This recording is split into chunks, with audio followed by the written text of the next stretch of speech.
Hey there, today I'm going to show you how I make some backdrops that I use for my videos and for taking photos of cute items. This is great if you're selling things or if you're making YouTube videos and you just want a pretty background. Starting off, as you can see, my craft table looks a little rough.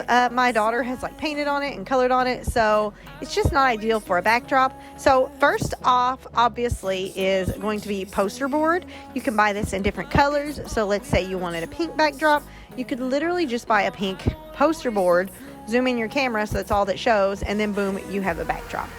I personally try to stay away from harsh colors like the hot pinks and stuff because it can kind of affect the lighting of your video. But as you can see, there's green, there's red, there's so many different color options that you can use. This is a great option for you. Amazon also sells backdrops. I have a big roll of baby pink paper, and I have recorded many videos on it and use it as a backdrop for many photos. So it works out great. So that's the simplest option. You just lay a poster board down and then boom, you're good to go.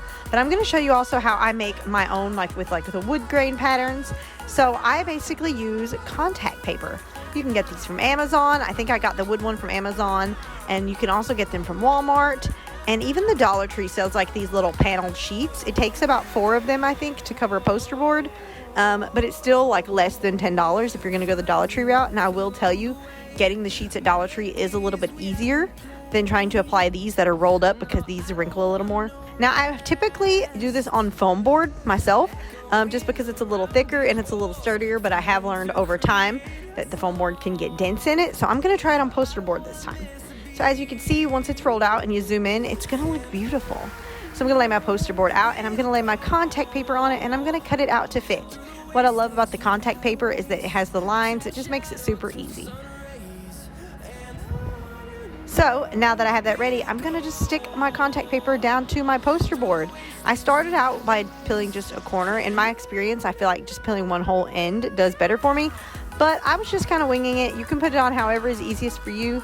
Listen, guys, I'm not a professional at applying contact paper. If anything, I struggle, especially with this contact paper. As you can see, it already had some wrinkles in it because I've had it for a while and it's kind of been rolled up. It gets wrinkles. Mine has wrinkles in it. Even my final product has wrinkles in it. That's why the Dollar Tree sheets are a little bit better for something like this. But this does still work, especially with a wood grain. Little wrinkles aren't super noticeable because it has all of the texture going on. So yes, this did get some wrinkles in it. Again, I'm not a professional at applying these. I just slowly pulled the backing out and then I used a card to try to smooth it out, as you can see, and I still got some wrinkles. It's not a big deal to me. I'm just using this for a backdrop for some craft projects. I trimmed off this little tiny piece so that way it would line up as whole pieces of wood, not have one random skinny piece of wood in the middle, because I don't want this to look like I'm just using contact paper.